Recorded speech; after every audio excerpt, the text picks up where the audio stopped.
ঢাকার বাইরেও সয়াবিন তেলের বাজারে সংকট কমেনি। দাম বাড়ানোর কয়েকদিন পার হলেও বোতলজাত সয়াবিন তেল পাওয়া যাচ্ছে না। সরকার নির্ধারিত দামের চেয়ে বেশি মূল্যে বিক্রি হচ্ছে সয়াবিন তেল।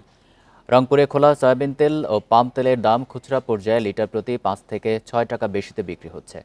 বরিশালের বাজারে এখনও বোতলজাত সয়াবিনের সংকট কাটেনি। ফলে ক্রেতাদের নির্ভর করতে হচ্ছে খুচরা সয়াবিন তেলের ওপর। তবে নতুন আলুর দাম কমে বিক্রি হচ্ছে ৭০ টাকা কেজিতে।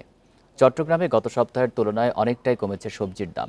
ডিমের দাম কমলেও বেড়েছে দেশি মুরগির দাম। খুলনা ও সিলেটে সবজির দাম কেজিতে ৫ থেকে ১০ টাকা পর্যন্ত কমেছে।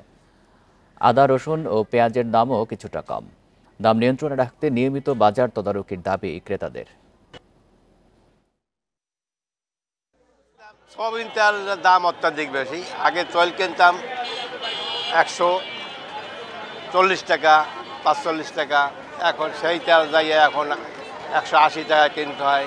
সয়াবিন তেল কোম্পানি আমাদেরকে দিচ্ছে না, এর ভিতরে আজকে শর্ত দিচ্ছে ৩ কার্টন মালের সাথে ২০ কেজি চিনি করে চাউল নিতে হবে।